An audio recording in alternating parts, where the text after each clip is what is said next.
Good evening everybody. Welcome to the studio this evening. Well, I'm going to get on with some pyrography. This may be a short stream, however. I've got a headache. I've actually got a migraine. So I'm hoping that this will actually help me get rid of it. If it doesn't, then I may well be stopping the stream early tonight, but we shall see. Right, more work on this. And what I've got to do, looking at it after the last stream, is I'm going to shape the face more. So there is there's something to be done in that area, and I've got to do something about that dark band there. Line it up a bit somehow, well, effectively by darkening the rest. What you see on stream also is slightly different to what you see here in person, so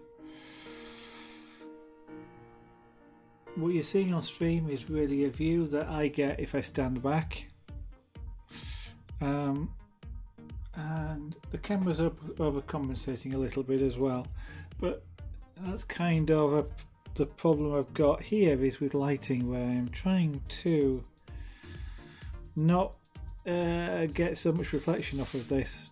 That also makes it difficult for the camera.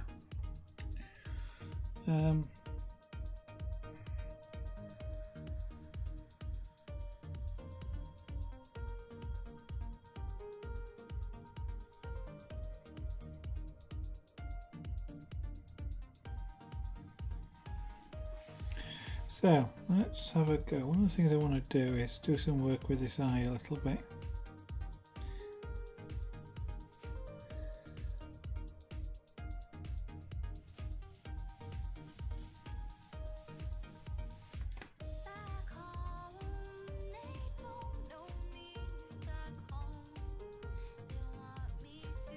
Actually, that's quite a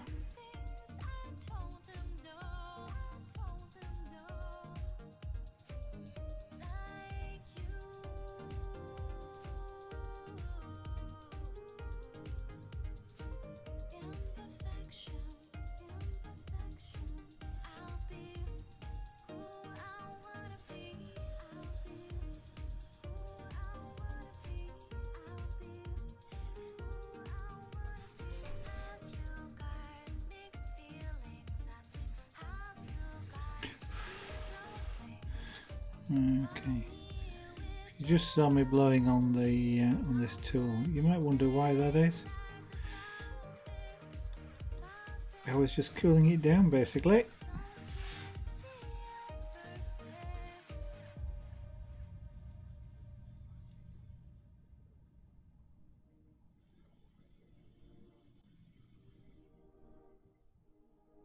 And I'm studying it.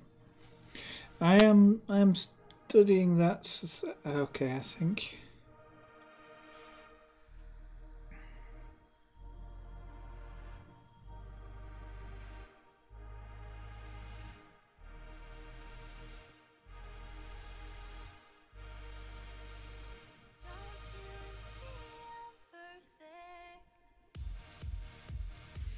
I'm studying the face and trying to decide what it is that I want to do here, because it's kind of close. So I'm just going to have a look at the image that you're looking at.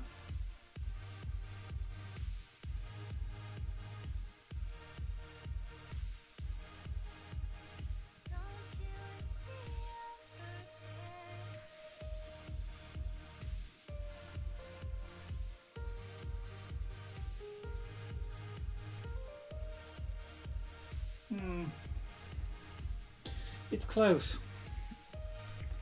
That work I've just done on the eye there has changed things quite a bit. Literally just the outline and darkening down the edge slightly has made quite a bit of a difference to the face shape. So I think what we'll do is again leave that side of the face for the moment and just concentrating a little bit more down here. I want to adjust the tone levels down on this side, which basically means darkening just about everything down in order that everything reduces in tonal value.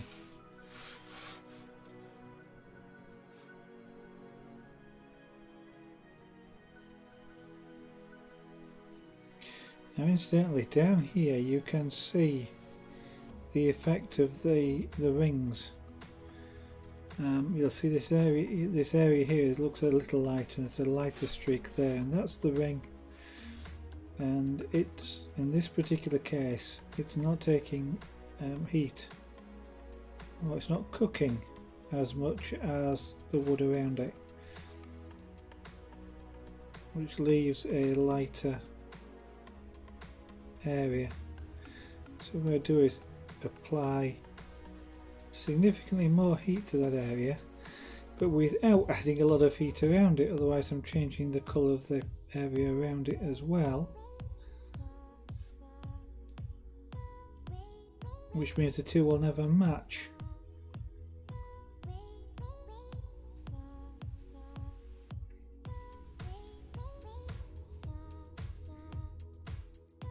Okay, so what I'm doing now is just taking this quite dark. Let's see if I can just cover in that, that's it. Get rid of that mark there as well.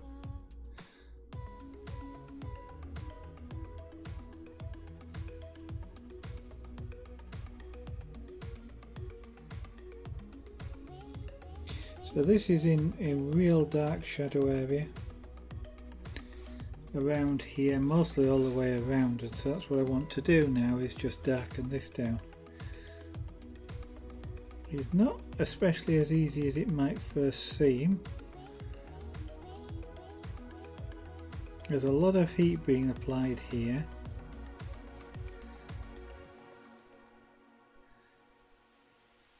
But getting something virtually black takes a lot of heat,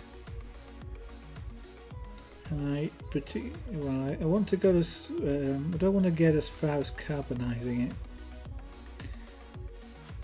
So I want to get it really dark, but I don't want to carbonize it. That destroys the surface texture, and I don't think particularly looks really good at all.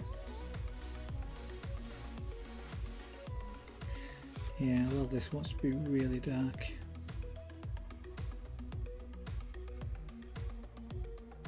Getting the right tonal values with pyrography, or this style of pyrography, is where a lot of the skill lies. And I don't pretend at this stage to have that level of skill to get it right first time, but that's where my pyrographic style comes in, because what I can do is go back over it again. I always start light. Starting light allows me to get darker. If I start dark, you're stuffed. There is no going lighter with pyrography. If you go too dark and you can't work around it, then the way you work around it is by throwing it away and starting again.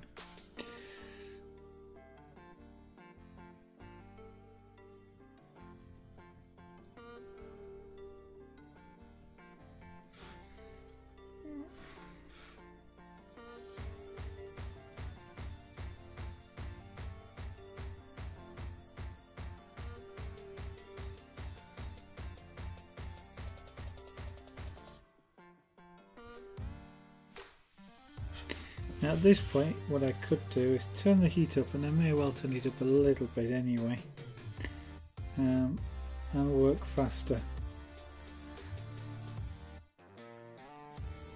It would be relatively a safe thing to do. because I am going quite dark here now.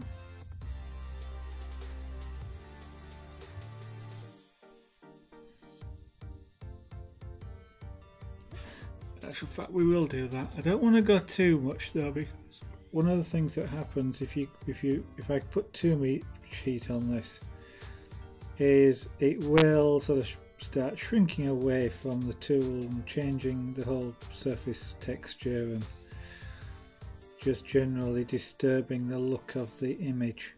So I still want to take a reasonable amount of time to cook the wood.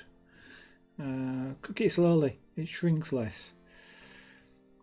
Same as when you're cooking food.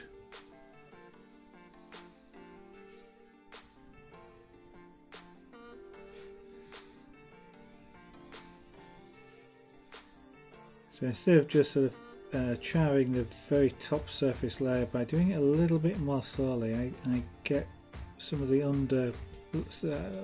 I cook some of the lower levels of the wood, making the colour thicker, which is a more richer colour that way.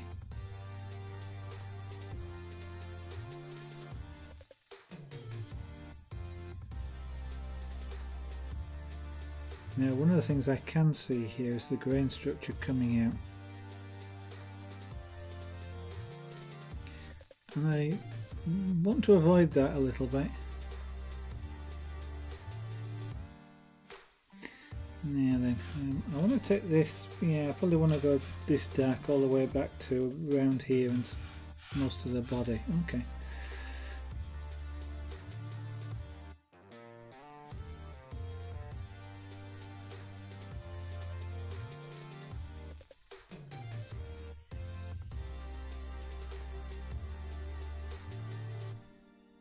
So what I want to try and do here is use as much of the tool as I can, so it's flat.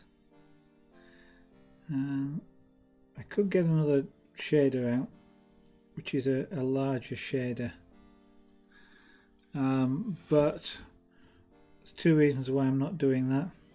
One is I'm not altogether sure where it is, which is perhaps the most important reason, but the second one is going larger doesn't always help. It can be harder to use a larger shader. In this particular case it probably wouldn't be, but and I would try it if I knew where I put the bit.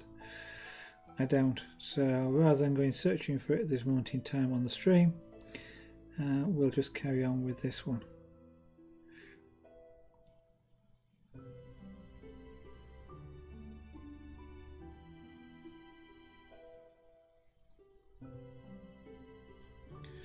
So now,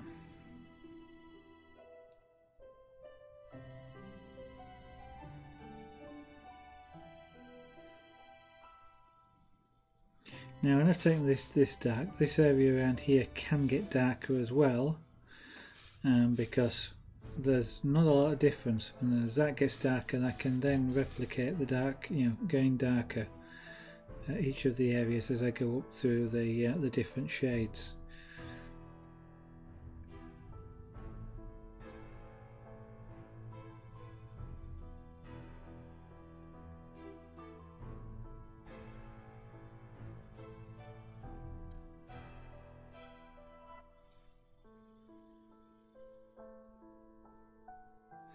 And even with quite a lot of heat on here, as you can see, it's still, darker areas take a lot longer to cook darker, but even so, and with quite a lot of heat on this tool, this is taking quite a bit of heat to darken off.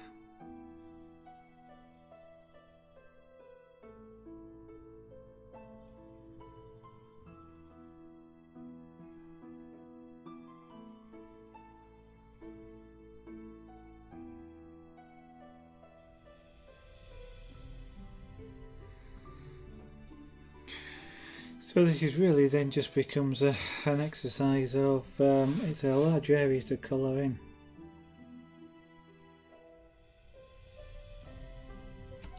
Actually, we will add just a little, I can keep upping the heat a little bit until I start seeing undesirable effects. And actually I am just wondering a little bit if it might well be better to just use the tool edge, or not all of the tool, because that will concentrate the heat a little bit more and give more of a thermal mass to the edge, which will help keep its heat up. If I dip it sideways, then the bit of the tool that's not in contact with the wood isn't being cooled down by it, so it transfers its heat across to the bit that is. It's not making a lot of difference. It is making a difference to the fact that the heat is then coming up around my thumb, which is making my thumb here quite hot and potentially getting quite uncomfortable. Just my position. So with particularly I guess with this style of pyrography, this type of pen, that's one of the difficulties of pyrography. You get heat coming up around your fingers and actually up through the body of the pen as well. This is a ventilated body, so there's vent holes here and here and underneath, and air actually circulating through it. The heat itself is driving air through the pen, which is keeping the core reasonably cool. But that is a problem with some pyrographic pens, is the body gets too hot to actually hold. And the problem of heat coming up from it, if I was working like that, I would be very quickly unable to continue, because I'd be virtually burning my fingers, or perhaps not burning my fingers but getting really uncomfortable with the heat. And with some pyrographic tools of the soldering iron type, you can see they have a metal shield around the heating element or near the top underneath your fingers, in an effort to stop the heat coming up and making your fingers uncomfortable.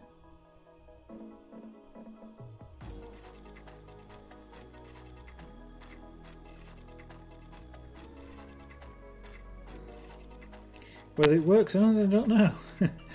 I kind of would expect that just to sort of push the heat out around, instead of it bothering my thumb here, I'd get it around here, but I've never tried one, so I don't actually know.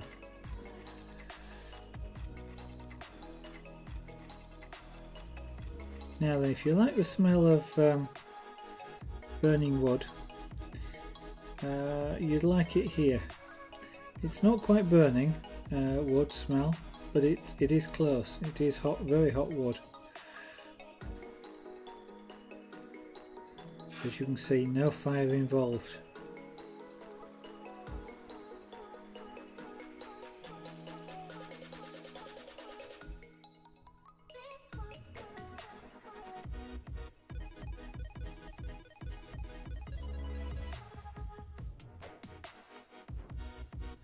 Now we're working with extreme shadow, if you like, in this area, so variations, it's not really a problem. I don't need perfect colour. I mean, this is a pussycat. It's a he is a natural object. Shadow is a natural thing. His fur has got patterns on it and all things like that. So it's even in shadow you don't get a single unique shade all the way through.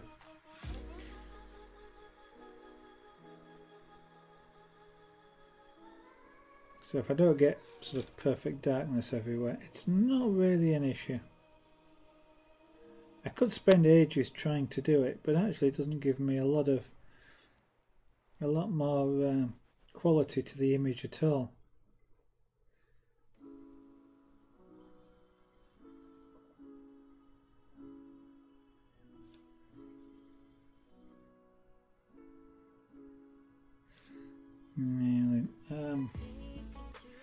Yeah, that's okay.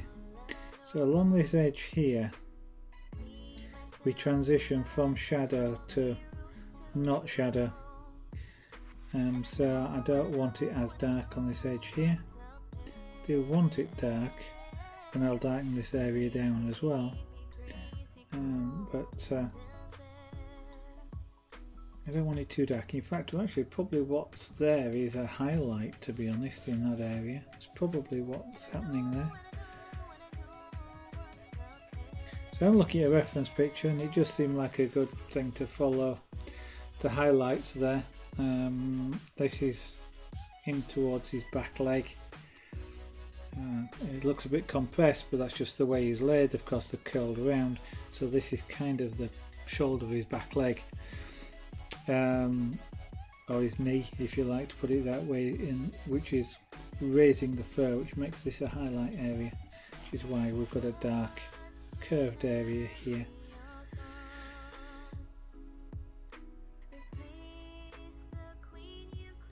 So whilst I am doing my best, if you like, to paint what I see, not what I know, knowing what that is kind of does help you understand what it is that you're looking at.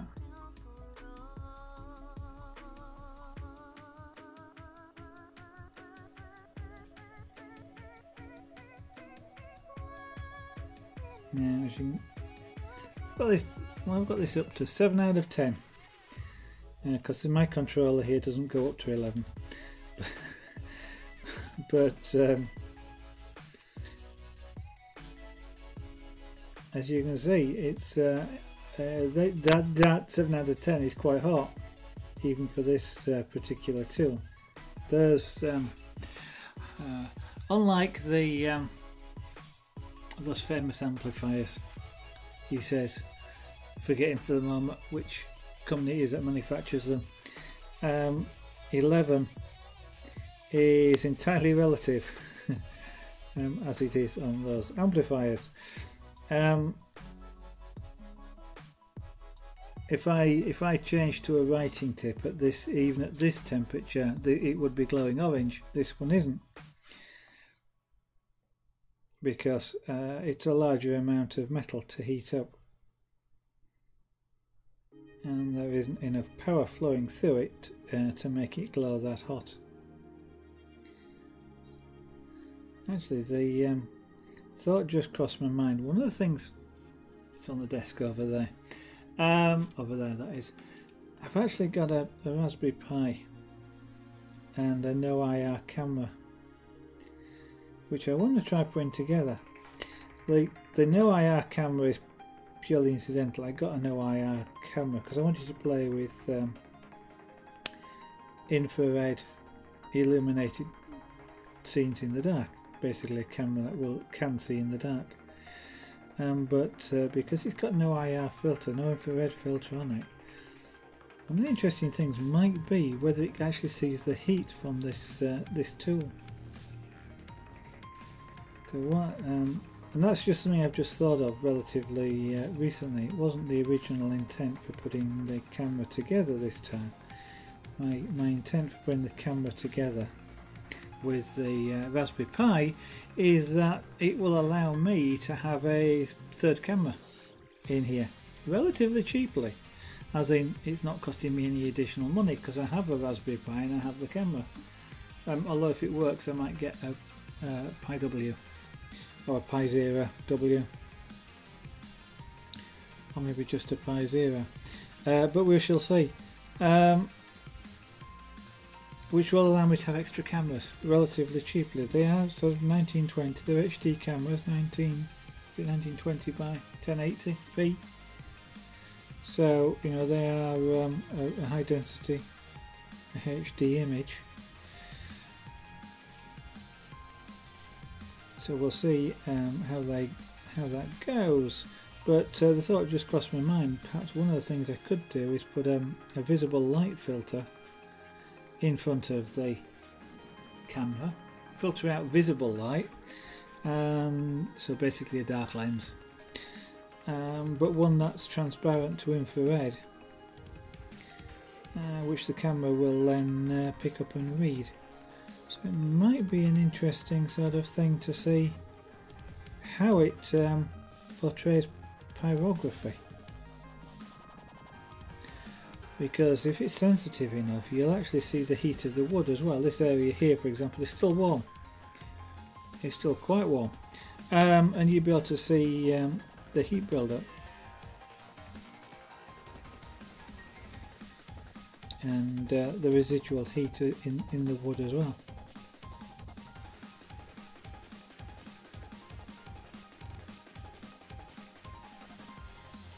Which could be a really interesting view of the work. The thing is, I'm not quite sure what would be a good visible light filter that doesn't also filter infrared.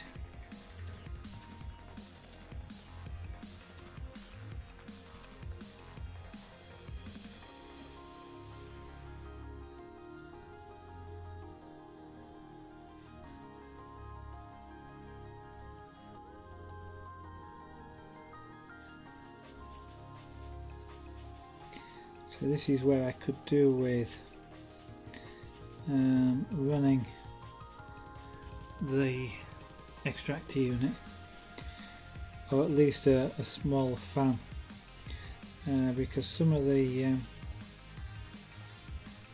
gases that are given off, which is what you can actually smell if you were here, and you might see the odd puff of grey smoke. It's not, I don't think it is smoke, I don't actually know what it is, but it's some of the liquid cooking off. It actually is an irritant, and it's actually irritating my eyes.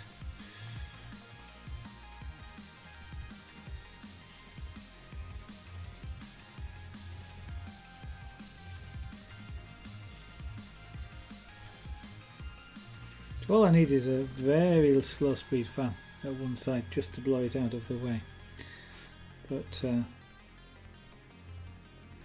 other than the extractor. The extractor will be better in that it's got a carbon filter on it, although having said which, of course, it doesn't take much to add a carbon filter to a small extractor fan, to a small fan, and then suck rather than blow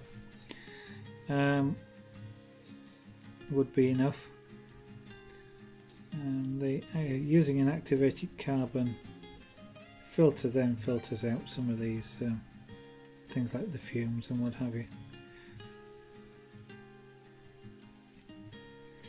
The big extractor has it, but it's a relatively noisy thing.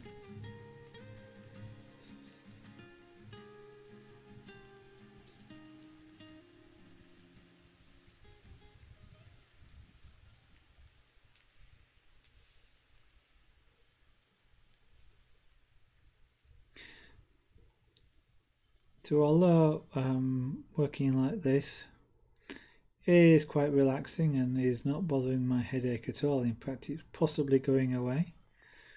One of the things I find very useful if I have a headache is if I can take my mind off it, it disappears. Migraines are the same for me, but what may stop me doing this is not the headache, but actually my eyes being irritated.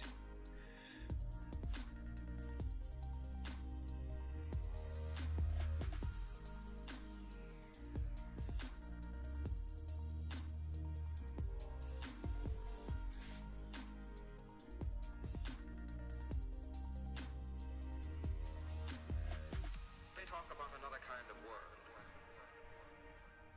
Another kind of world. What are you afraid of?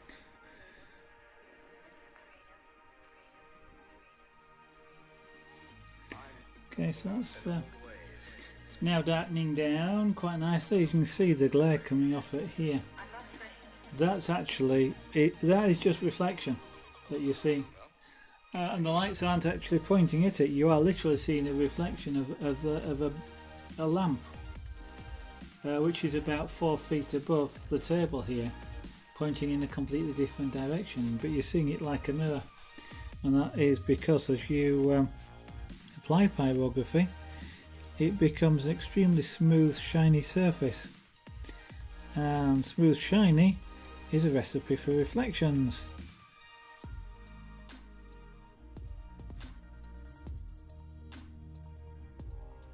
So as I do this, you possibly won't see any change or see any effect of me doing it in that area there. But I can assure you, if I move it that way, you can see I have done it. But you can see now the reflection moves.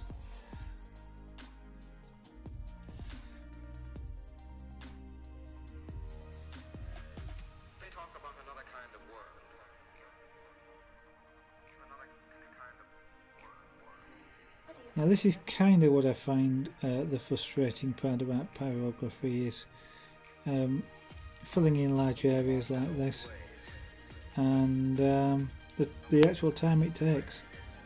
I'm not afraid. Just listen.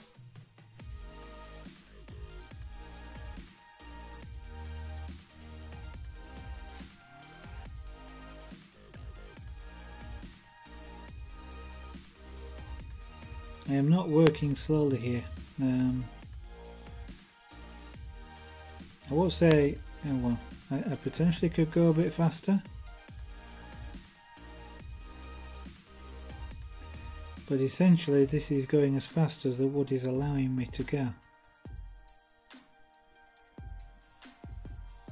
and it isn't actually going as dark as I'd like it to do, so actually we'll probably have to slow down.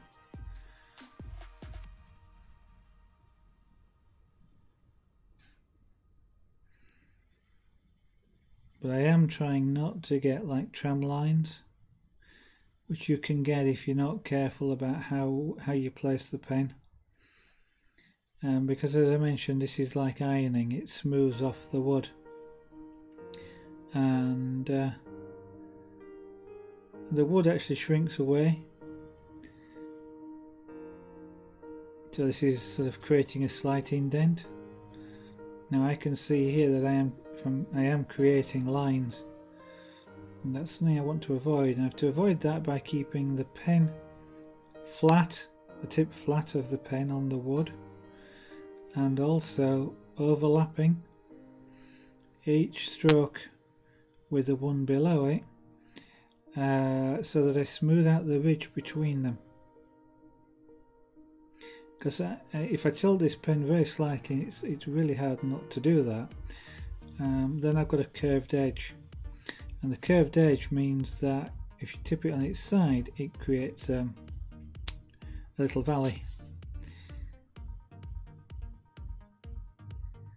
And that's something I've got to try and avoid creating, is those little valleys. They're the ones that create the tramline effect.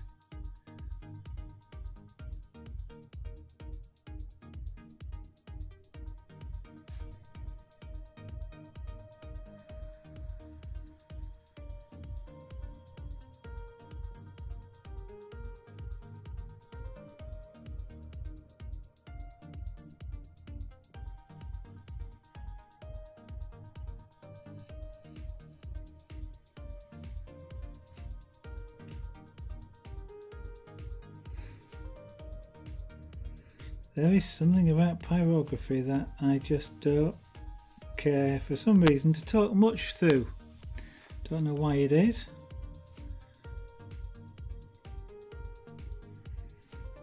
But I have a distinct habit of not saying much whilst I am doing pyrography.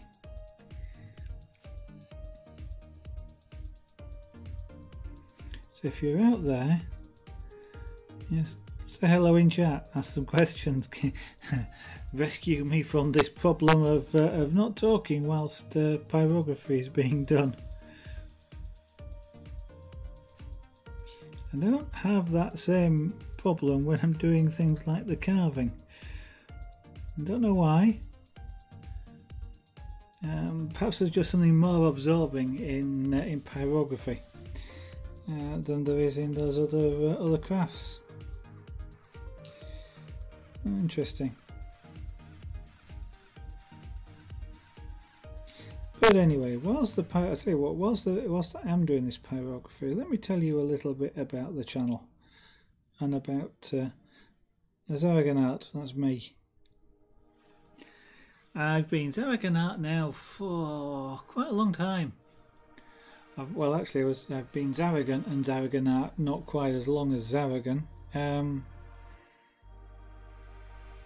I became Zarragan Art.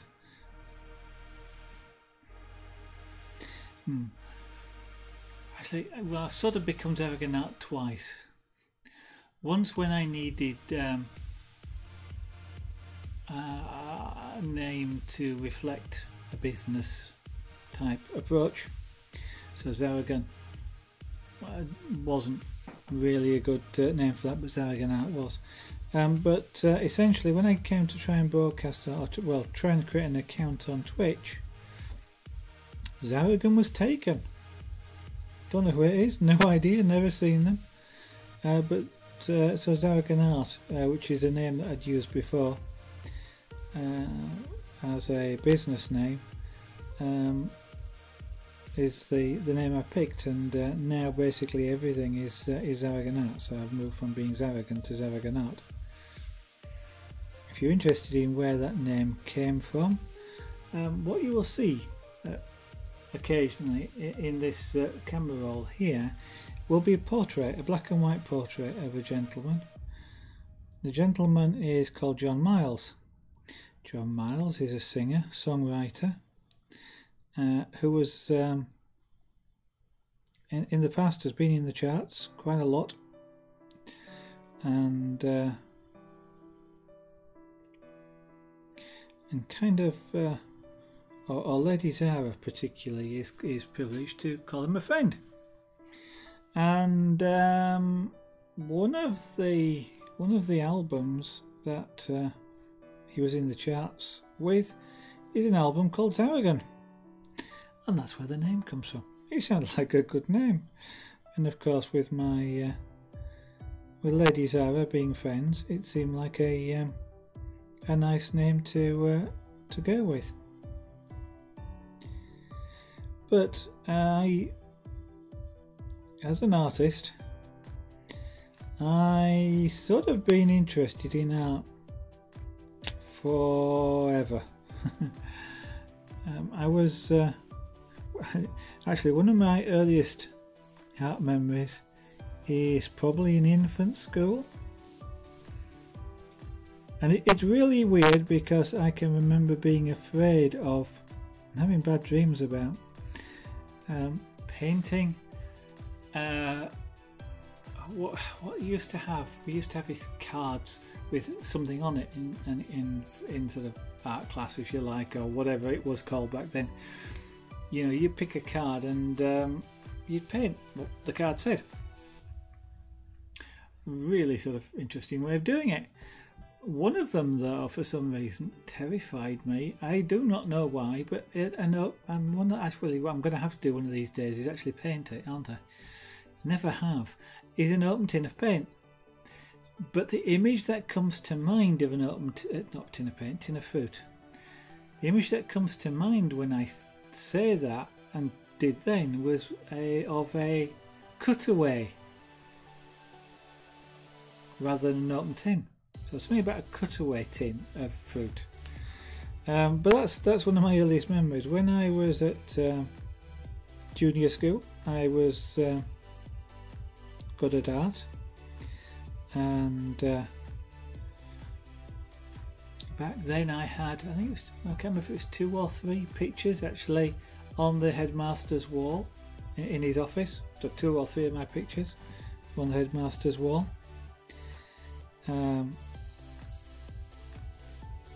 They considered them that, or he considered them that good, should I say, to the point where when I left school I didn't get them back. They stayed on the headmaster's wall, so I have no idea how long they stayed there.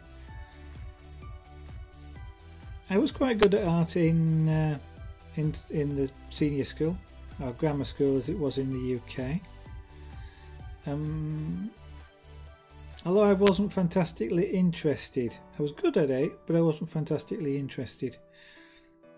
And that, I suspect, has got more to do with the way it was taught than anything else. But and I actually got an art O-level. Did I get an art O-level? Or was it CSE? Can't remember. No, I didn't. That's right, because I chose not. Sorry, it's the thing pre-O-level. I didn't actually do art at O-level, which surprised a lot. I remember surprised a lot of people back then because I was good at it, but I had no real interest in it. I enjoyed drawing, and that was about the only thing I did outside of school. Was drawing. But I was yes, I was good at art and despised everybody because I didn't actually do it. And my interest back then was in radio and computers, and my intent was to go to university to do computer programming. And that was what would have been back in the late 70s, when I was going to go to university. I never did go to university, as it happens. I started working for a company where that I was able to do. Well, I could have gone to university with the company. I chose not to in the end, but I did do 5 years of training, college-based training, and got a number of qualifications which I can't actually remember what they were now. But I started art again. I don't actually remember when it would be now. Several years ago. Virtually since my first, well, my second ever computer I built myself. And back then I mean actually from chips, buying the chips and the circuit boards and soldering chips into circuit boards. I don't mean like you do these days, just plugging things into a chassis. This was pre IBM PC, so the desktop PC, the PCs were not a thing back then. But so I've been building computers for a number of years, but all apart from my very first PC in quotes, which I bought, I've been building them. And the last time I built a desktop PC for myself, I decided I wanted to do something different. I didn't want to just build it. I had certain design goals in mind. For example, it was going to be water cooled, because the computer had up to that point had, I think it was 9 fans in it, and actually it was noisy. I know you can, with very careful design, quieten down, noisy fans and things, but I wanted a water-cooled PC, and the difference is phenomenal. When you're used to it. I mean, with the 9-fan machine, it was nice when you turn that off at the end of the day. When I turn the water-cooled machine off, I don't always hear it turn off. In actual fact, there's only two noises that tell me that computer's turned off. One is the speakers click as the power unit turns off, and the second one is the hard disk drive spins down, and there's only one hard disk drive in it, so it's not a particularly large drive, but it's that quiet I can hear the drive spin down. But as I say, I wanted something fairly unique, and water cooled was one of the things, and it's been all custom cabled, so all the cables that are in there, apart from all the power cables that are in there, let's put it that way, were custom made.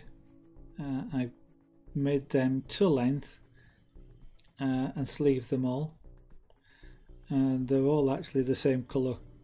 They're all blue, so all the wires are blue, they're sleeved blue with blue heat shrink, all cut to a custom length so that they just go from the power supply, neatly routed directly to where they want to go, so there's none sort of tied up in bundles anywhere, anything like that. So the whole thing was sort of custom built, and I wanted to have a custom case as well on that, so I did play about with the idea perhaps of like coloured lights and things and touch screens and embedded in the case, but ultimately I wasn't that bothered about it. I wasn't that bothered, for example, about having a window to see inside. So one of the things I decided I'd do is actually have a painted case. And airbrushing is something that had fascinated me for a long time. And back when I was a teenager, I had tried a little bit of airbrushing to do with model aircraft. But luckily I'd realised that the problems I was having with it was down to the tools that I was using, not skill.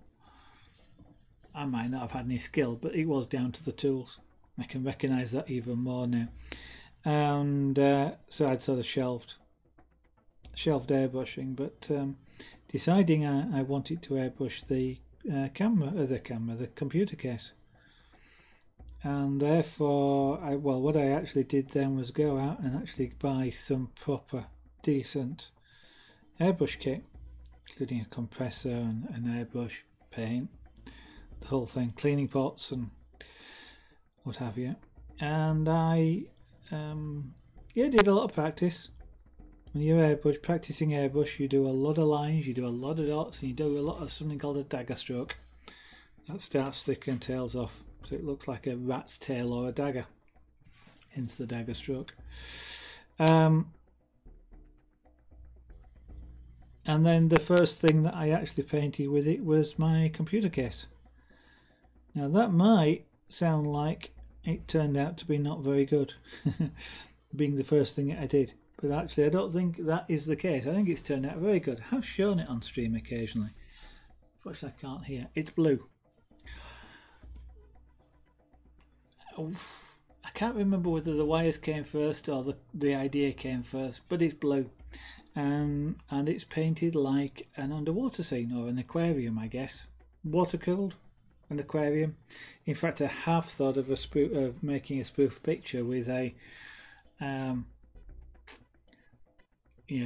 of the computer with a hose stuck in the back, a garden hose stuck in the back, along my water cooled PC, and showing it, with the fishing, if you like. You can actually run computers in fish tanks. It's not very good for the fish, if only because it's pure water. You have to use pure water. If you use pure water, you can actually run a computer underwater, which is kind of amazing because pure water doesn't conduct electricity. But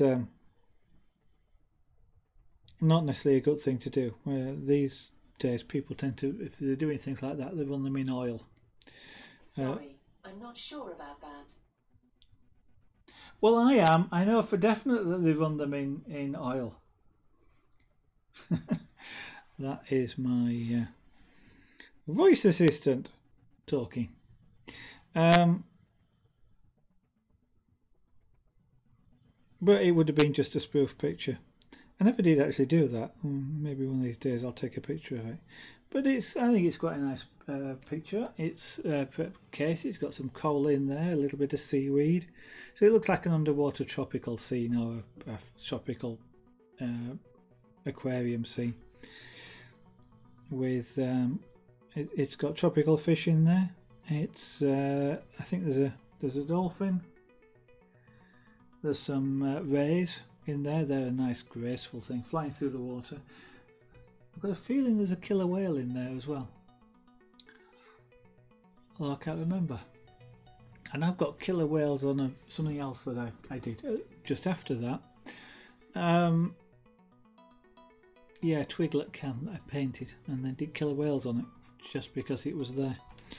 And there's a turtle, or yeah, it must be a turtle I think on it as well. So that was a sort of first thing that I'd ever did in airbrushing, and that was kind of what got me back into art, and a little bit in trying different things. So sort of, for example, dabbled a little bit with engraving, glass engraving, up until then. About the time I'd finished the computer case, I also started doing wood carving. So I actually bought a set of chisels in a very similar time frame, and then started carving. And as an extension to that, I started doing some power carving using high-speed rotary tools, and actually at the time also got a dental drill. And that allows me to both to do glass engraving and wood engraving at the same time. Oh, well, not at the same time, but yeah, I could do glass engraving and I could do wood engraving. And then basically everything else has just gone on from there, trying new things out as I see something and go, hey, I like that. And surprising a lot of people that I actually can do things like art. I know Lady Zara, for example, was somewhat surprised that I was able to do art stuff. She didn't think so. Immediately she said it, one of the first things I did was draw her portrait. But which surprised her along the lines of, I didn't know you could do that. I didn't think you could do that, and I could. And then, as I mentioned, airbrushing, and it was when I discovered that Twitch had a creative section, having watched an electronic artist for a while on Twitch, discovered they got a creative section, and was watching an airbrush artist on there who actually challenged me to broadcast. And less than a week later, that is precisely what I was doing. Broadcasting. Where did I start? I think I must have started with the carving. And Pyrography would have come very soon after that, because obviously I had all the tools to do it. And for well over a year, that's what I broadcast. Carving, pyrography, scraper board we tried at one point, punchcraft, something else that was done on stream, and chainmail came along because again I saw somebody on Twitch doing chainmail. It looked an interesting thing to try, and he helped me source appropriate materials. So I tried a kit to start with. Loved it so much, and Lady Zara liked the 3 presents that she got for me doing the kit or kits, and that also joined the list of what I do on stream.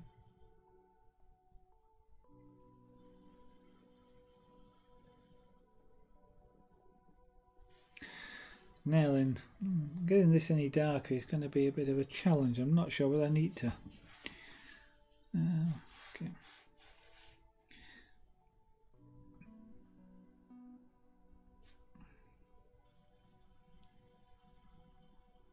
As you get darker, it takes more heat to get darker still. It's not quite it's not a linear sort of thing.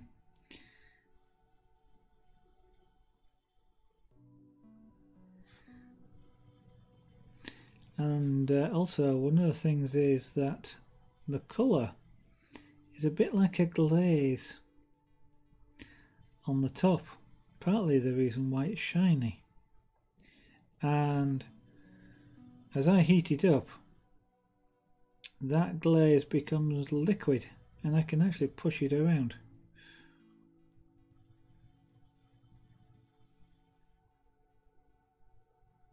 But that also means that if I push it around too much, I create a light area where I've just pushed it from.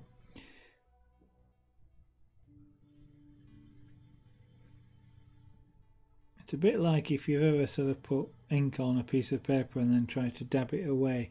You can get some of the ink away, but it sort of just moves it out a little bit away from where you're dabbing it with a damp cloth.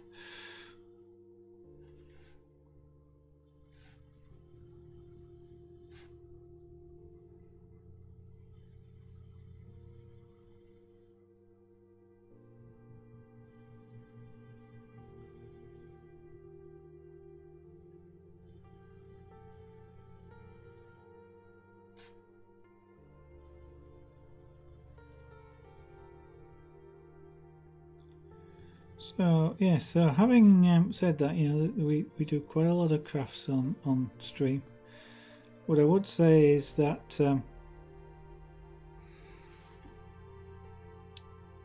if any of those sort of interest you, check back.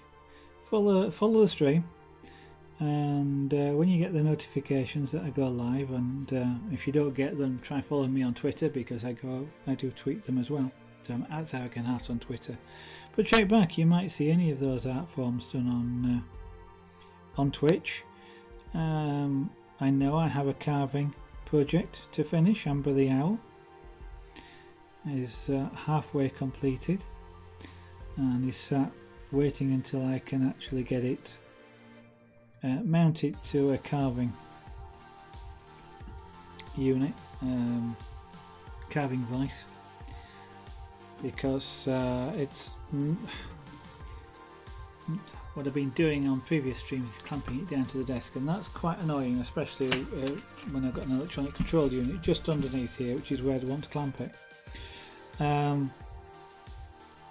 But it's hard to sort of move it around and work around when things are clamped. So I've got a proper carving vise, but I need to mount the unit to mount Amber to it before I can do that. And that's one of those activities that doesn't sound like it's going to take very long to do, and it probably won't. I just haven't done it yet.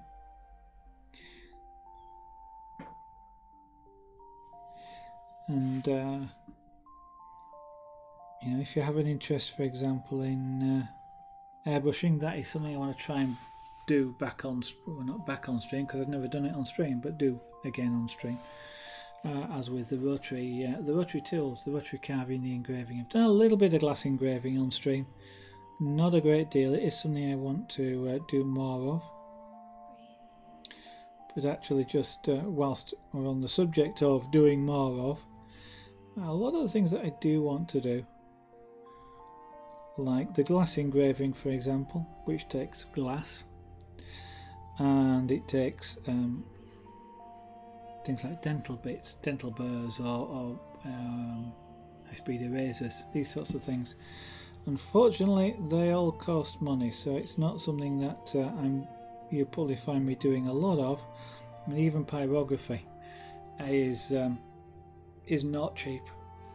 Wood doesn't sound much, but you know, a sheet of wood about this size is probably about £5 UK, because I want a particular quality of it and a particular wood. So it's not fantastically cheap. Now it's reasonably good value if you think about it from the point of view of it probably takes me like 10 hours or more to do an image. So that's what, 50p an hour or something somewhat less than that in terms of the material costs. And if I start buying tips, you know, a pen, for example, is about 20 UK pounds. If I buy a different pen to do a different thing, that's, you know, it's a fair bit of cash. And I don't think the electricity costs are that much. I'm probably costing more electricity to broadcast than I am actually using this, but these sorts of things all add up. The lights, although again these are LED lights, so again I'm reducing power, but you get the idea. All these sorts of things add up to streams. So certainly things like the carving, actually wood isn't cheap. It really sounds silly to say wood doesn't grow on trees. It is trees, but wood isn't cheap. And if I do things like the glass engraving, buying glass, especially if you do things like glass objects as opposed to just a glass frame or a glass plate. Glass plate isn't too bad. You can buy photographic picture frames for a reasonable, you know, £5-6, that sort of thing. But you know, just illustrating the point that the art materials actually add up. So if you feel like seeing any of those things and would like to help out, then feel free to subscribe to the channel. We are an associate. Who's this we? I'm an associate, so I do have a subscribe button up there, I think it is. And of course, if you're a Twitch Prime member, you get a free subscription. So if you happen to have your token free at the time and you would like to donate it to me, then feel free to push the subscribe button. It will tell you if you've got your token free, and you know, you are quite welcome to use it on this channel, I'd appreciate it, of course. And I'll continue to try and do things like this on the channel as much as I can.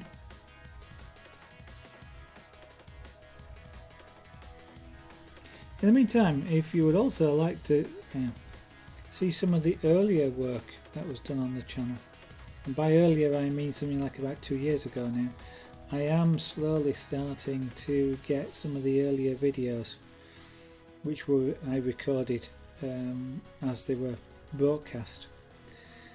I am starting to try and put those up onto YouTube, so if you'd like to see some of the earlier real time, so they are real time, so it's this fast, you know, high speed, folks. I don't know about I will eventually put some time lapse up there as well, but I'm getting the real time stuff up first. You can see some of the earlier works gradually going up onto YouTube, and you can find the channel Zarragan Art on YouTube as well, so you can do a search, or it is fairly simply youtube.com/Zarragan Art. Eleazar, hello, welcome. Nice to see you. How are you doing? I think I've been talking to myself all evening, but it's nice to see you. I was just inserting an advert into the stream, as you probably caught actually.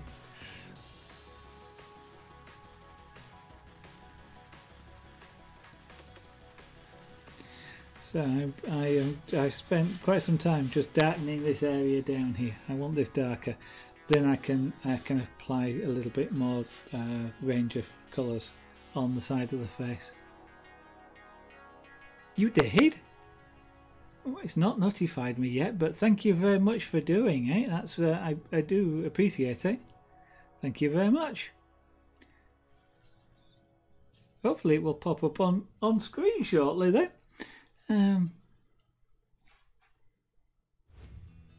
It is amazing. Thank you. I don't know what to say now, you know. I'm waiting for that. I am waiting for that to appear. I don't know how long it is before that will pick up on the fact. Oh, YouTube. Oh, okay. Well, that's all right then. Don't worry about it. You mean on YouTube? Well, that's okay. That is just as good. You know, that helps raise the profile, of course, on YouTube, and then more people get to see it. You see, that's the problem when different systems use the same word to mean different things. Dear, you can get easily confused. But thank you for following YouTube.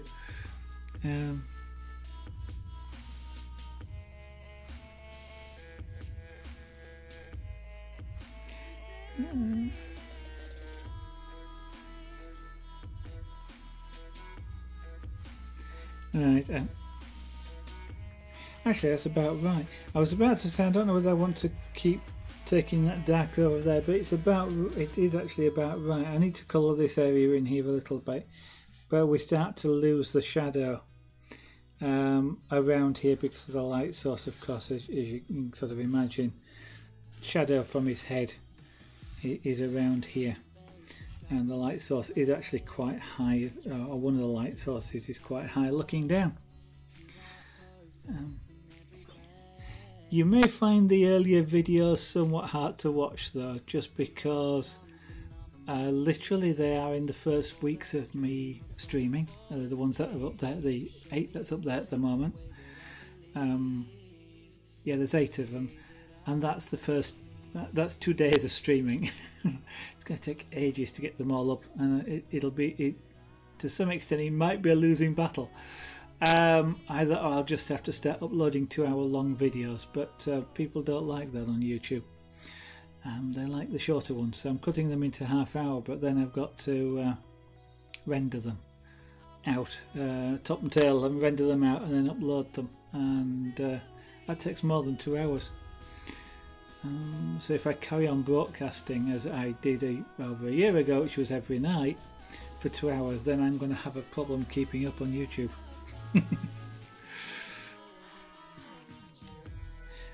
But yes, because they were some of my first broadcasts, shall we say,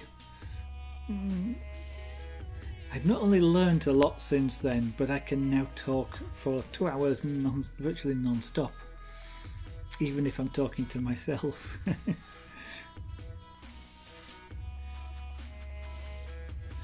Right, that's gone dark, and I may go over it again to darken it down some more, but what I can now do is I can now therefore start to darken this area down here and just gradually lower the level all along this side of the face to create more contrast. It is subtly lighter around here, darker around here now, because if you look at it, you'll be seeing the three-dimensional sort of look. That's quite a skill. It's quite a skill. The YouTube stuff, or me doing this? Probably both, actually. Video editing itself is a skill. I'm just I was just thinking then, I could always broadcast editing a video, but then that's kind of an inception sort of thing, because what would I then broadcast? Me editing the video of me broadcasting me editing? You see, it gets confusing really quickly, does that?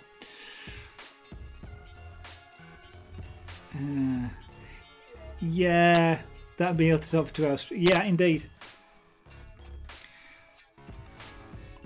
Your voice would be done after about 2 hours. It is actually something you get used to. Right at the start.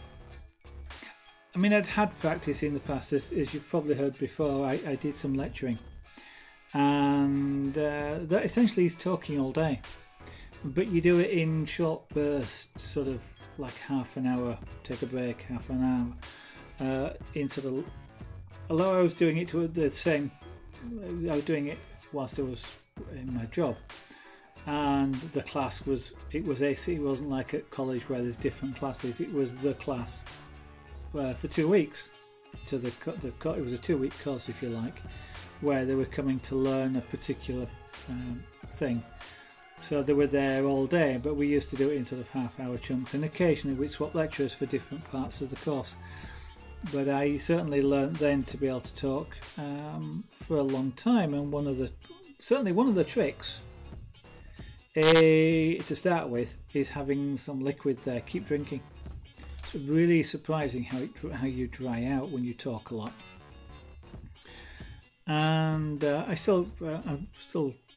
actually haven't got a coffee. I normally have a coffee set down. It's gone cold by now, but I've actually drunk it before I started the stream, and I should have got some more. But that's the trick, is just to keep drinking, and it usually gets you at the back of the throat for some reason. Oh, it does me anyway. It isn't actually so much that's the difficulty. Really, is obviously it can get painful, and if it's painful, it's not enjoyable, and you don't particularly want to stream. It's actually being able to keep a conversation going with yourself, almost like I'm doing now in some ways, which is continuously thinking about what I want to say, and having at least a reasonable monologue, but have a subject that has at least some interest, and being able to keep talking about it. So I'm sure you'll be able to do it, Laser. And of course, for some reason, whilst I'm doing pyrography, I have a tendency to stop talking anyway, so that does give me a chance to rest. To pick something that's completely engrossing to do on stream, and that way then you don't need to talk quite so much. Actually, the people who do the games, they have it easy in a way, because they don't have to talk all the time as such, because there's a lot of action going on the screen. There's all the game sounds and everything else that can help keep things interesting. And when you're in a creative broadcast like this, although I've got the music playing in the background, if I am totally silent whilst I'm doing this, it does get to be a little bit boring, doesn't it? Even though there's something going on, I'm doing something, it does get to be a little bit boring.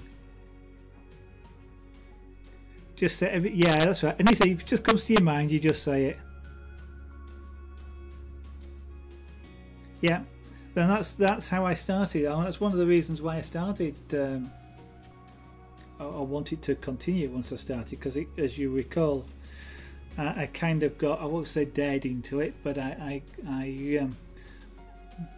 was asked to promise that I'd start streaming by oh, I've forgotten his name now, but the airbrush artist that I used to watch, and but that was one of the things, because when I watch a lot, when I watched a lot of YouTube videos for, let's say, about pyrography, I wanted to learn a little bit about pyrography. One of the things you often got was people saying, okay, this is how you do a cat. You know, you draw his ears like this, and yeah, but why do I draw his ears like that?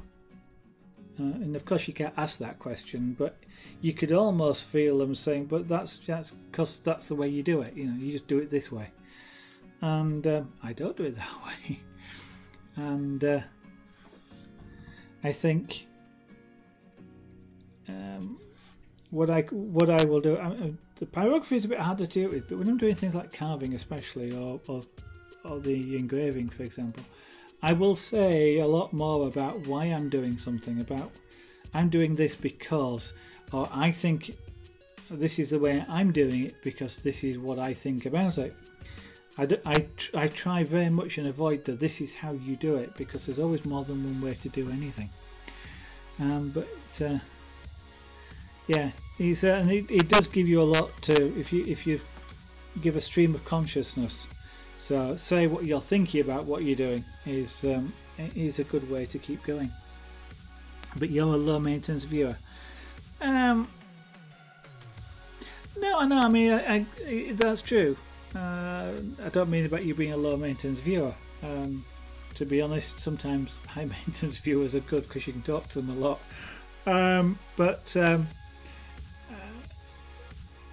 I kind of understand what you mean. Yeah, you don't mind an artist needs a silent stream. Sometimes just watching a picture develop is interesting in itself. Although what I would say about silent streams, if I'm watching a silent stream, I will possibly be watching 2 or 3 of them. I mean, sometimes I'll do that. I'll actually put a stream on and turn the sound down because I want to do something. I want to watch it, but I want to do something else. And I can only have one stream with sound. If I have more than one, it just gets confusing. I mean, when I'm working at work, for example, I will often put a stream on, but I'll listen to it more than I'll watch it. Kind of the opposite thing, because I actually like sound whilst I'm working. It helps me concentrate. And so I will sometimes put 2 or 3 streams on, especially if I can't decide who I actually want to watch, or there's a couple of glass blowers on, or there's a glass blower and a pyrographic artist, and I want to watch both of them. So I can actually sort of watch it, and but then one's silent. But usually, if I'm watching a stream silently, I tend to be doing something else at the same time.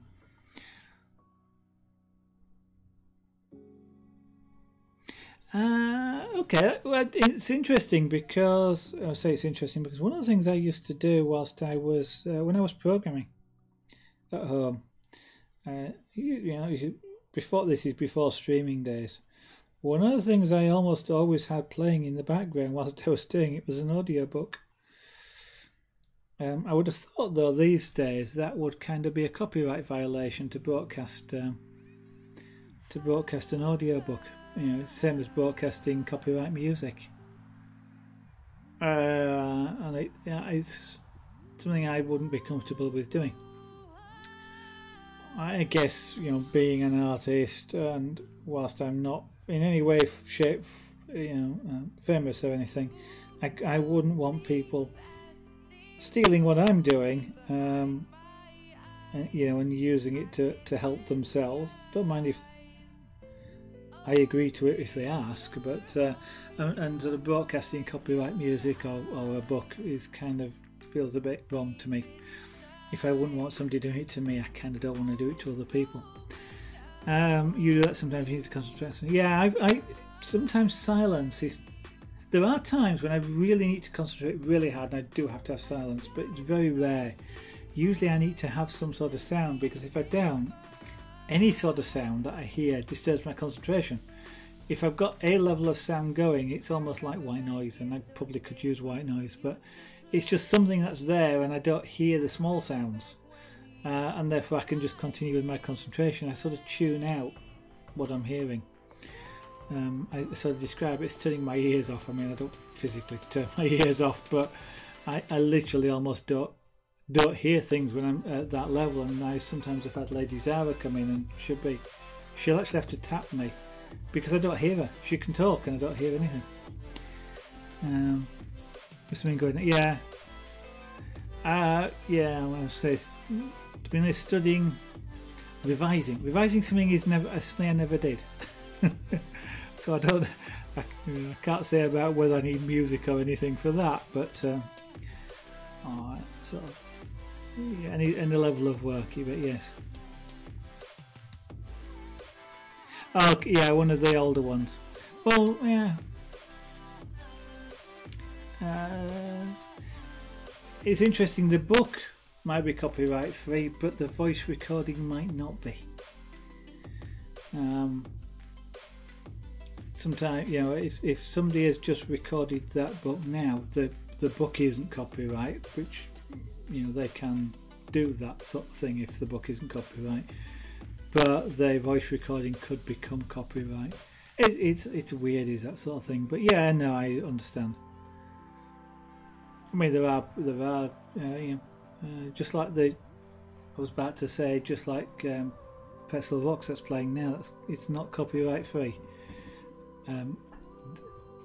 Broadcasters have the license to broadcast that music. It's not copyright free, but you know, there are people that make you know, things like recordings like that in public domain, so they, you know, you don't have a problem with that.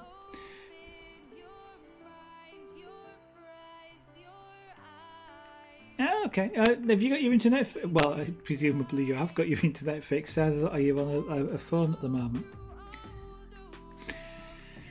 I like reading. Yeah. I kind of agree with that. I like reading more than I like listening to the books. What I would say, of course, is that listening to the books is useful when you can't read. I don't mean physically. I don't mean, you know, I can't read. I can read. But what I mean is, for example, I used to listen to audiobooks while I was driving. I was a salesman for a few years, and I was driving to 2,000 miles a week easily. So I spend a lot of time in the car, so I can't physically read a book at that point, but I can read listen to an audiobook. And like when I mentioned I was coding, for example, I couldn't read a book, but I could enjoy the story, if you like, by listening at the same time. So it did, you know, they both had their place, shall we say. But if I had the time to sit down with a book in front of me, and do that on holiday, for example, I prefer to read than listen. Even, I mean, if I was listening to books, I actually used to try and get the unabridged versions, so you'd actually have the full book.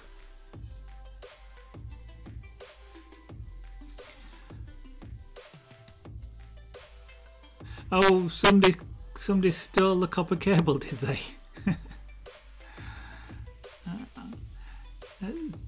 It used to be well, it kind of still is a problem in the UK. Just perhaps it doesn't get reported as much now these days. But yeah, cable theft takes a lot of the communications networks down at times. I'm not likely to get fibre here anytime soon, but there again, what have I got now? I've got something like about 50 megabytes down, 10 megabytes up. So I'm not too bad. I mean, I could in theory watch 4K streams. I don't, because I don't have a 4K machine to watch them on, and I suspect my PC would struggle with a 4K stream. But I can watch 3 or 4 HD streams at the same time on that, and I'm broadcasting a 10 meg up. I'm broadcasting now at something like 2.4 meg, so it's got plenty of capability. And the next UK, probably the next thing that's going to come around is was it VDSL? I forgot what the next one is. It'll probably take it up to about 300 meg download, 10 meg upload, which is gradually. I think it's in pilot phase in the UK, but expect it to roll out around the country by about 2020. So in the next 2-3 years, I could be going up to 330 meg, and whether or ever they will ultimately push fibre, I guess, but.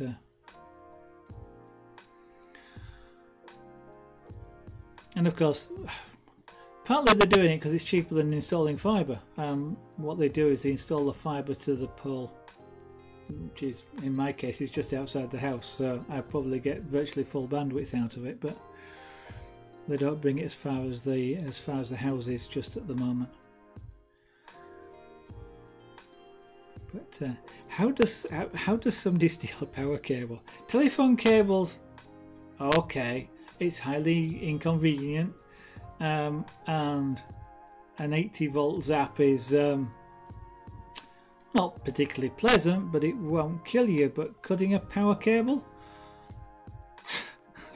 even 240 volt power cable would be, well, I say 2, that's what it is in the UK, or nominally 234 volts.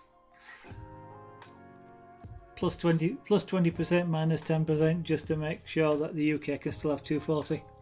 I would imagine that. I think rollouts tend to be. I'll short it out for. Well, yeah, but even then, unless of course they can get the power switches in the substations, trip the fuses, because I suspect you can manually trip them. Or they'll have some way of disconnecting them, because obviously the workers need to do that. But yeah, that makes more sense. At one time they were considering telecoms wise. Well, at one point copper got really expensive. This is about 20 years ago, and they started using aluminium, and that's partly a problem if you want broadband, because aluminium is terrible for carrying a broadband signal, which is one reason they went back to copper.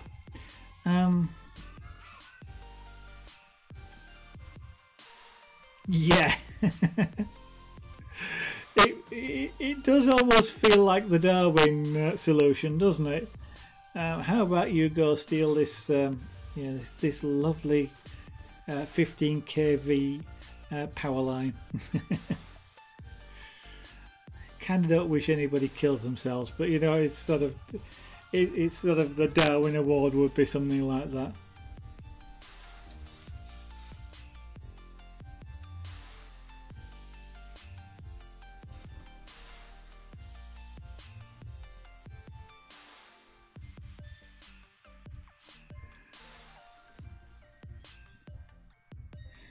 I suspect you'll get higher speed internet more quickly these days as the technology is developing. It's becoming cheaper to deploy and cheaper to maintain, these sorts of things, and the speed goes up with it. So you know, it's not. I mean, thinking about if you well, if you were to think about it, I remember modems that used, back before there was an internet, modems, a 300 baud modem was high speed, and really high speed. You were talking 110. It is sort of the top end of what most people, 75. I mean, before that, you things like teleprinters working at 50 bauds per second. Yeah, no, I understand what you mean about that with the things. I mean, we've had genuine sort of power outages. We are quite lucky, I guess, here in the UK. We don't have them very often these days. I do remember within my lifetime where we had a lot of things like miners' strikes, and they used to have power 3 days a week, and especially in winter, that's not very pleasant. But yeah, no, nowadays it's just sort of genuine faults, and when it's been out for even for a few hours, it's kind of not very nice. Never mind 18 or more. I mean, usually for the power engineers here, it's a case of finding the fault that tripped it and then just resetting the breakers, and everybody's come back on. It's not a case of finding half a mile of cable missing and you've got to recable it all and then connect it up, and before you get service back. So yes, I can understand the frustration.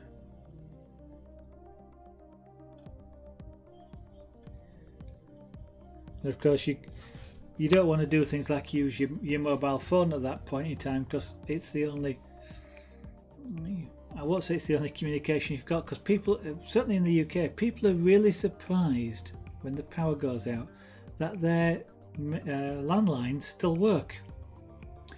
That assumes you've got an older style of telephone plugged in that isn't also plugged into the mains, but they are really surprised. I was about to say, you don't have any other means of communication, but you might do if you had an old landline phone. So you kind of don't want to use it, but because I know my mobile goes flat in a few hours if I start watching videos on it.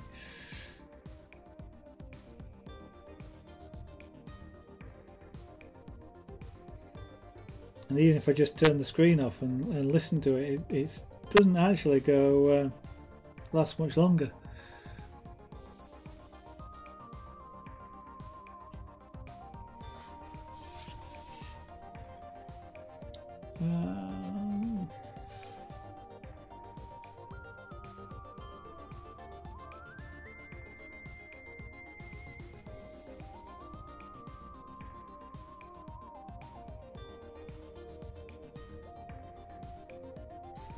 Give him a few markings.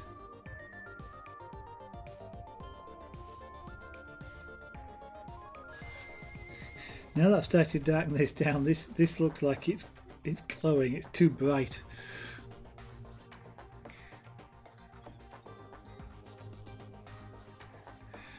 And yeah, so what I'm doing is darkening this down. One of the reasons for darkening it down is it gives me a little bit more tonal range to work with. It's in the shadow, and if this was, if this is in shadow, can you imagine why would this not be as dark? So it needs to be almost as dark. It's at a slightly different angle to the body, so light sources are slightly different, and you'd be subject to reflections as well. So the fact that it's lighter than this is reasonable, but not too light. But the other reason about making it dark is your eye sees dark things in an image like this as being further away from you, and light things as being closer to you, which is why you're seeing this as almost, this area here probably is almost popping out the screen at you, and his whole muzzle here is lighter than the rest of his face, so it tends to look as though it's closer. I'm not saying anything about this bit up here, but you can almost see the face go back along the muzzle, come across and then disappear backwards. You can almost see that in the image, and it's just the lighting cues that are doing that. Well, for a few years you had a power shortage. Yeah.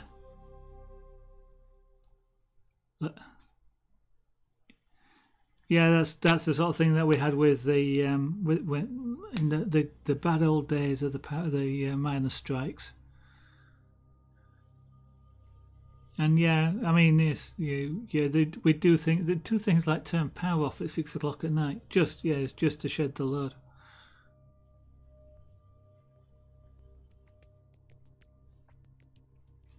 Ah, okay. I know back then it was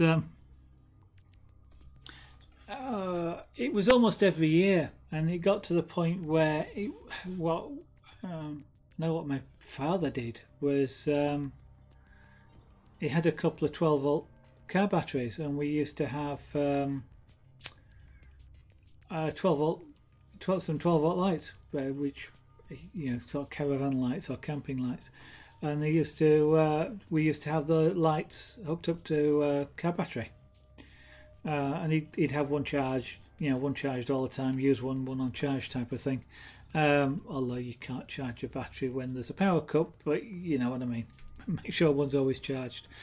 And we a primitive form of power bank to some extent. And it used to be things like, well, you can't open the fridge. Well, you certainly can't open the freezer.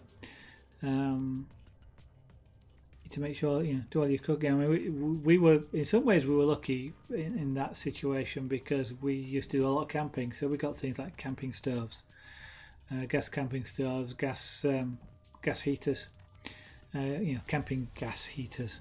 So even in winter, at least you could put a heater source on and do some cooking.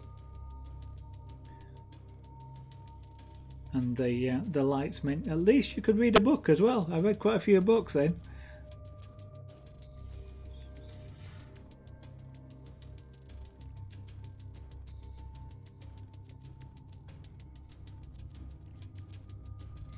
It's not something I miss, shall we say anyway.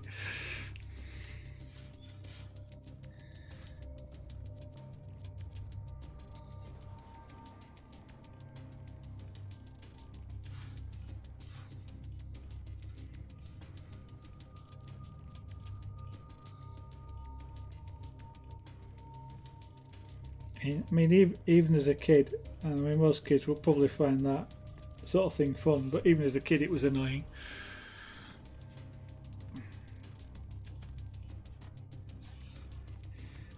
I think these days I'd be just as inclined to go out and buy a generator.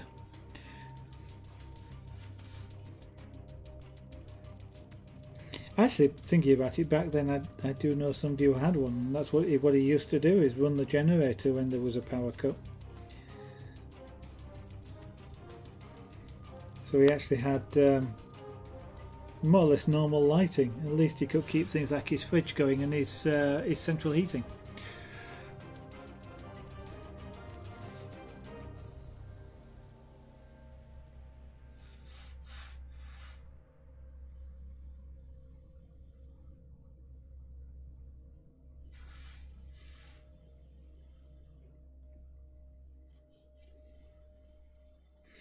Now what I'm trying to do here is that roughly use markings that Theo has. I'm not being fantastically accurate. It's just sort of like the markings like what he's got, as opposed to identical to what he's got, but it sort of just resembles some of his markings.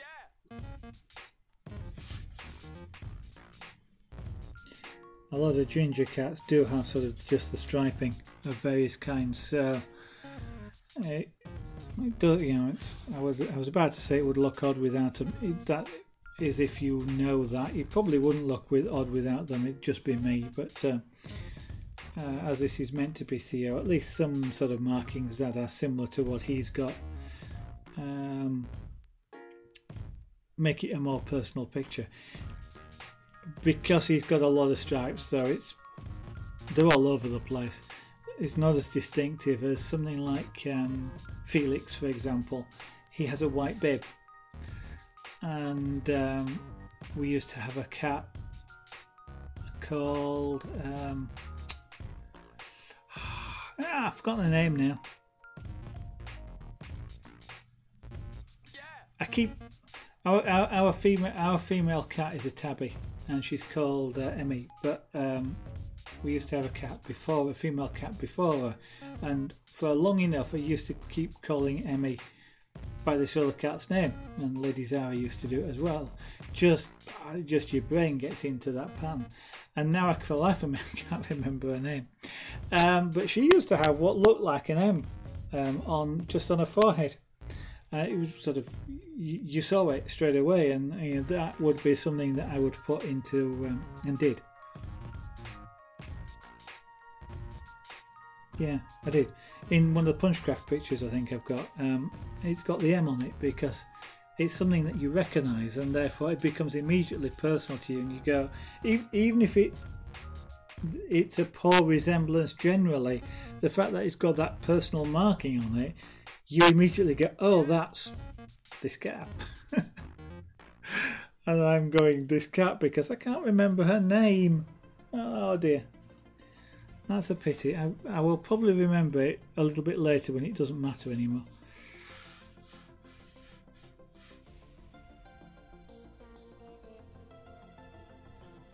But whenever you do a portrait of an animal, if you can incorporate some of those,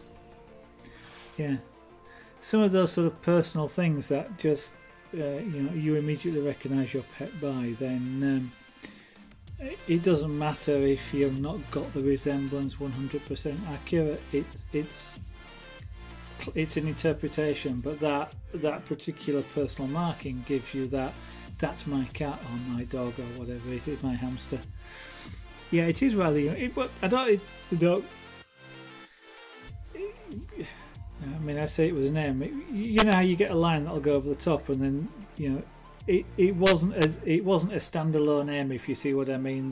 And it was clear all the way around. It wasn't sort of like Superman S or something. It was, if you like, the interpretation of the marking. It was quite clearly looked like an M, but if you imagine sort of a line going over the top of the head, and then sort of a fuzzy line sort of going like that, you could see the M. But yeah.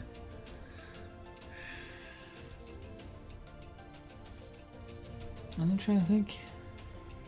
Felix and Junior, for example, if you don't see the fronts of them, they're quite hard to tell apart.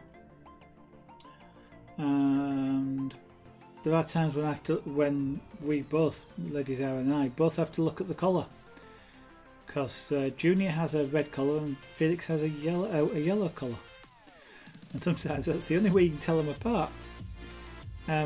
See them from the front though, and it's quite clear which one's which. They have completely different face shapes. Junior's is a lot more pointed and Felix's is a lot more flat and fluffed out.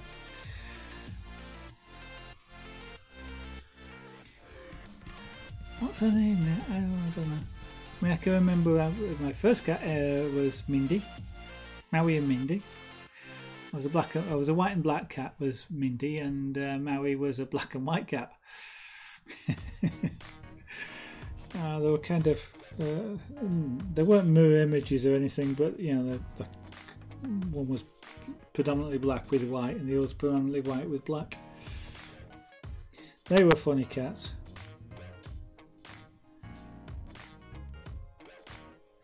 We used to get them when we used to go to the fish and chip shop. I used to get them a fish, and they were quite funny because Maui loved the fish but would not touch the batter. Mindy loved the batter but would not touch the fish, so they would both share the one fish. They saved money that way.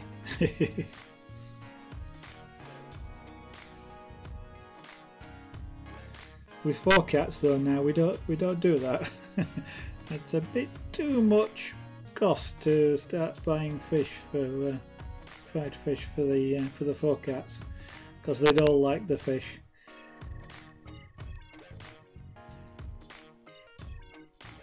Although actually maybe Junior wouldn't. Junior loves curries. If I have a curry, he loves to, or anything spicy. chili, curries, sweet and sour, anything like that. He loves to lick the plate or the container that he came in. And he'd rather have that than cat food.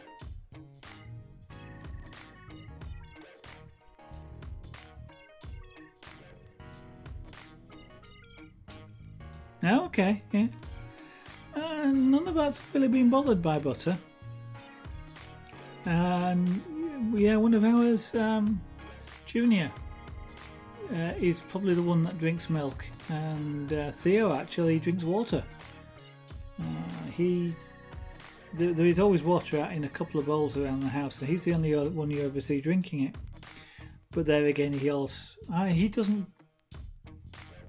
doesn't try and drink water from the tap, but he will sit and watch it for hours. We used to have another kitten, and I can't remember what the kitten was, but that kitten used to love drinking from the tap. He'd actually sort of pour at the water stream, and then he'd actually get his head down and start lapping at the water at the tap. But yeah, only Junior likes milk. The others will kind of drink it if it's the only thing around, but they don't actually specifically go for it.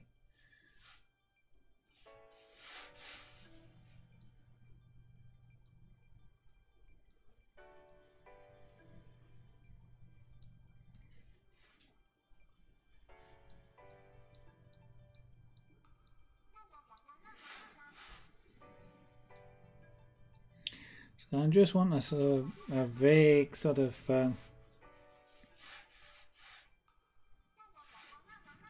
marking around here, so I'm sort of scribbling with the pen. The idea of scribbling with the pen is it gives it a very rough outline.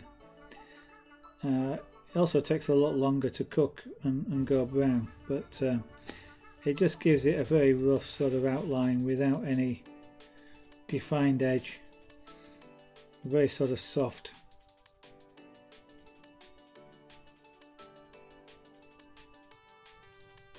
And sorry the camera's shaking when I'm doing this, but it's on an arm. Yeah, so that probably wants to come up into that sort of area there.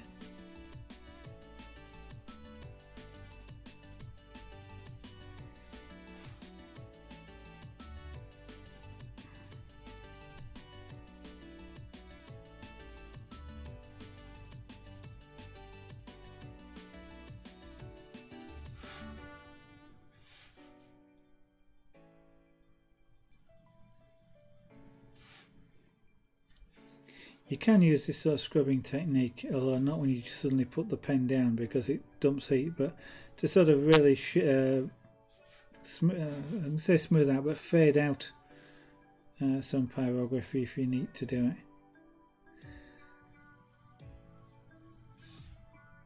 Because pyrography is all about how much heat you apply in quantity to a particular area.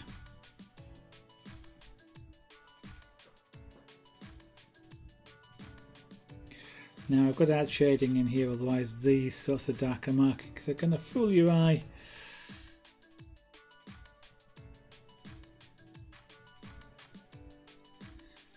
So around here, this sort of level down here, I want the marking only just to be sort of discernible almost. So you can see it's there, but you are sort of, it doesn't jump out as a solid, dark line like some of these might be doing.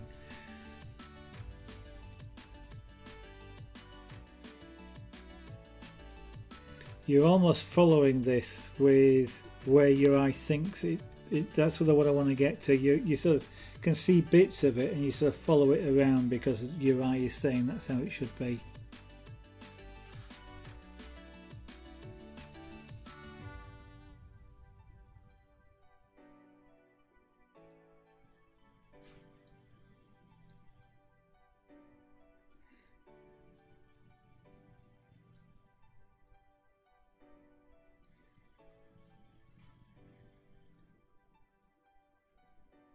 So I'm going over this multiple times,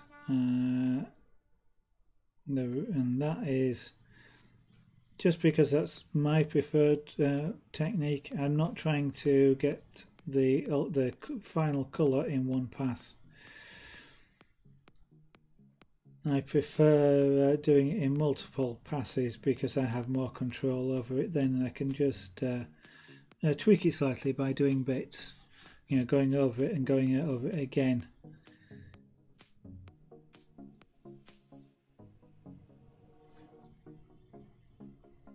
Rather than sort of trying to get just the perfect amount of feet applied by holding it in a particular place or running it at a particular speed. That takes a lot more skill, and it's ultimately a quicker technique if you can master it, if you can go straight to the colour that you want. But if you can't, then at least building it up in 2 or 3 passes is the next best thing to ruining your picture because you went too dark. And that's the danger with pyrography. That's the thing that ruins the picture. You go too dark, and there is next to nothing you can do about it and still keep a decent picture. There are some techniques you can use. For example, if I decided this was too dark, then the way in which I can make it appear to be lighter, that's not actually lighter but appear to be lighter, is to darken the area around it so there's less contrast. Less contrast means it doesn't look as dark, and you can get to the point where it starts to look lighter. If I sort of put a really dark mark next to this, instead of it looking dark, it will suddenly start to look light. So you can do certain things, but if I sort of, you know, painted a line here which is jet black, there's not a lot I can do about it. And if I can't fiddle it in some way, yeah, I can attempt to scrape it off, for example, or use sandpaper to erase it, which is scraping the surface off. But that disturbs the surface, and if I apply pyrography over the top again, it doesn't look right. It always stands out, it's visible, and to some extent if you've done that, it's game over, and it's often not worth trying to fix large mistakes. It's often easier just to say, okay, I learned something, and we'll try again. That's one reason why if I start light I can go darker and darker and darker, and if I go slightly too dark I can just adjust around it. Trying to go in one you know, to a particular colour in one step is risky for me. I have to learn that, and that comes with practice, lots of practice. Whether or not I'll ever get enough practice for that, I don't know, because I like doing lots of crafts, as you've seen on the stream, and that means I don't practice as much as I could if I was just doing the same thing all the time. I freely admit to getting bored doing the same thing all the time. I want to try different things.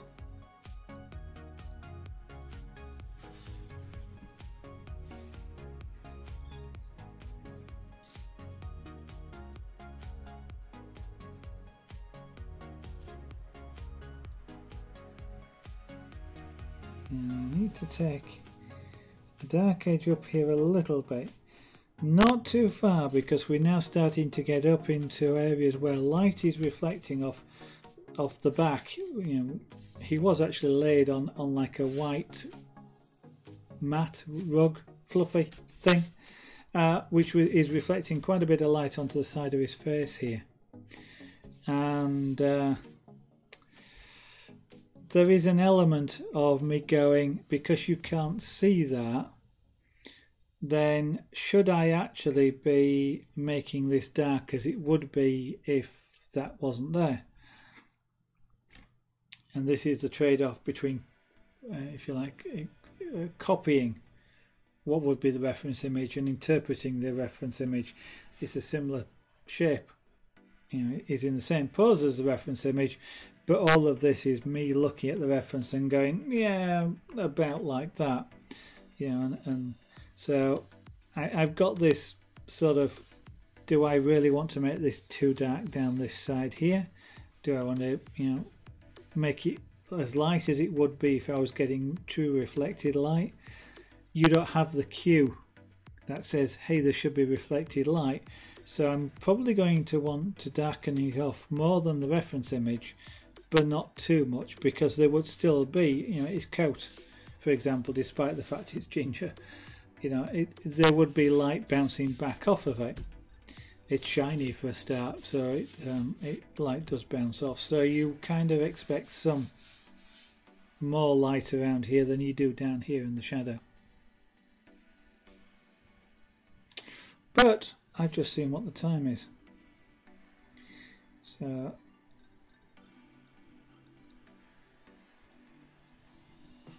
you also get a phenomenon called rim light, which is where light sort of sneaks around the back, and even if you're in a shadow area, the edge is often lighter than the rest. And I don't think I'll probably need that here, rim light, but if I was doing a real black background, I'd probably put a rim light in. I don't think I'm going to do a black background. I think I'm going to leave the background as it is, to be honest. But that's a decision for later. Face shape is starting to come together a little bit now, more though. Bringing this level here down, and I will darken this off a little bit. It needs to be darker than up here because it's round more in the shadow. And that will start to add more shape around here as well, especially if I get the transition point right. That's the key for this, is getting the transition point right so that you see what you would see if he was a real face. But anyway, that's going to be it for tonight. That's good. I have a lot of work to do. If I do that, I think it's great. I'm not sure about that.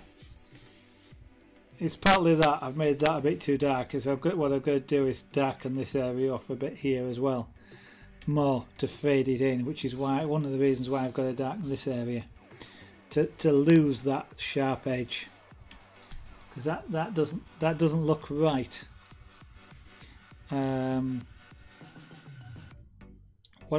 I can sort of cheat a little bit by making it an ear shadow a little bit, but not much. That's something I might think about. But yeah, that's the problem, isn't it? Or it's a problem for me. You could say, hey, I love the expression, whatever, and I can go, oh, thank you, and I can carry on.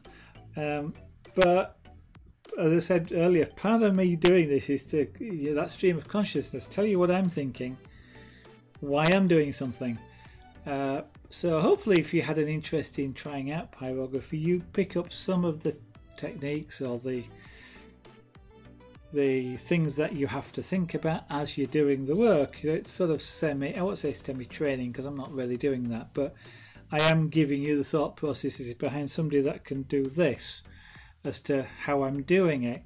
So I'm not telling you must do it this way, I'm letting you decide for yourself. But to do that, I have to do things like point out my mistakes, which you haven't seen up until then. No, I can understand you that you really hadn't seen it. I'm looking at it with a more critical eye. I mean, I'm the artist. Most artists will do it anyway. They can see all the mistakes in their own images. And part of developing your technique or your style is to know when to say, okay, but it's okay. Yes, there is a problem there for me, but not for everybody else, and to leave it at that. And as an artist, not to point out to somebody, hey, I've made a mistake there, can you see it? Because people can't and don't. But you know, this is me being honest, if you like, with it, and I'm not doing this. Well, for a start, I'm never going to sell this. This one's Theo. This is our cat. I suppose I could use him as a model for one that might go up for sale, but this is one for me, for us. But you know, I might potentially not point out mistakes if I'm going to make a one for sale, and I think if somebody commissioned me to do this, I wouldn't be pointing it out. That's for sure. But you know, you'd like to try it someday. You know, the thing I'd like to give you is a level of confidence that, you know, you've seen, for example, I'm pointing out a mistake, and hopefully over the next few times you watch this, you will see me do something to correct that, or at least make it less noticeable, so you can have confidence that it's possible to do. Yeah. You know, and it's not always a complete disaster just because that doesn't look right. And as you just pointed out, if you like, is I look at this sometimes and it looks okay, and then I'll look at it again and it's not. And one of the things I do know is I'm looking at this from the same position the camera is, but the camera and I are not seeing the same thing. I don't know what it is about the camera, but when I look at the picture that you're seeing, if I look at it on one of the screens that I've got over there, and they're 24 one of them's a 27-inch monitor, so I'm looking at it bigger than I'm seeing here, and the other one's a 21-inch monitor.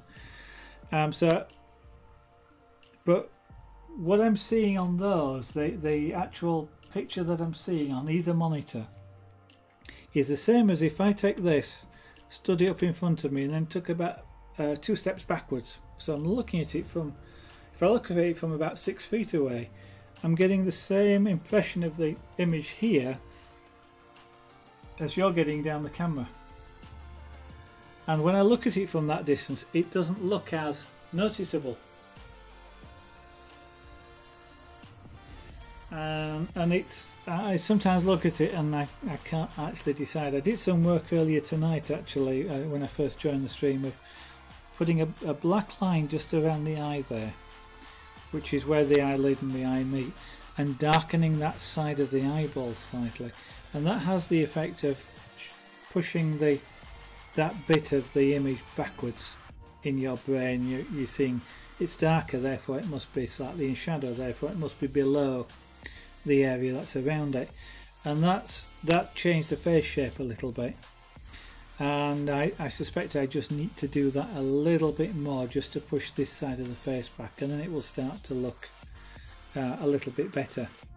I do have the highlight there though, because that's where the light is shining on, but I probably need less of a bright highlight, I think.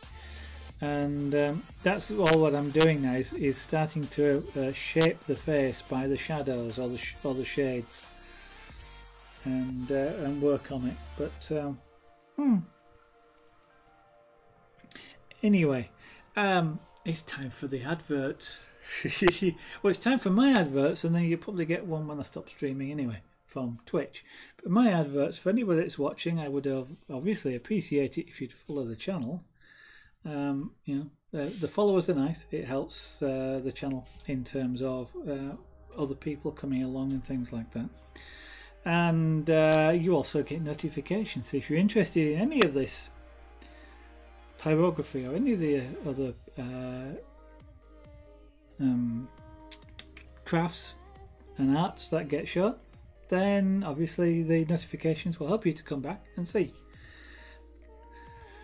I generally stream between 7-8 UK time. I'm getting towards sort of a few nights a week, but at the moment the schedule is still very variable. Almost certainly I will stream Saturday and or Sunday evenings, and I'm trying to do more streams during the week now, as I'm just getting more back into streaming, having been away for a while, having moved studios. If you would like better notifications than Twitch gives you sometimes, then you are quite welcome to follow me on Twitter. I'm at Zaraganart, and a tweet goes out when I go live, and occasionally the odd other tweet about art comes along and goes out as well. I'm not a prolific tweeter, but hopefully they're interesting. If you'd like to see some of the very early videos recorded on Twitch, then youtube.com/Zaraganart. They are very slowly going up on there. There are hundreds of videos that need to go up on there, so they will go up over time. I have something like about 1,000 hours of video recorded, all of which were done on stream, and that will gradually go up onto YouTube. And if you'd like to follow me, you can do so also on Facebook, and there's a few more pictures and things on Facebook than you will see on Twitter, for example. And of course there's my own website, as it says there, zaraganart.com. That has a little bit more explanation on there about things like pyrography and about the individual images. So things like Salute to Sunset, which is of an African savannah. It tells you a little bit more about that image and potentially why I did it and what I like about it. That's always worth having a look at and checking out. And of course, if you like the jewellery, you like the shiny stuff, like what I do, to quote or misquote a UK comedy show, then these sort of things like this are available. This is chainmail. It's available for sale on my Etsy store. Zaraganart.etsy.com. Again, it says so down there. It's been sat there all the time if you hadn't noticed. But enough of the frivolity and the adverts. It's time for Twitch to show its own advert. I'm going to say thank you very much for watching this evening, and if you've said anything in chat, thank you very much. It's been most interesting chatting, and I hope I'll see you on the next stream. Thanks for now.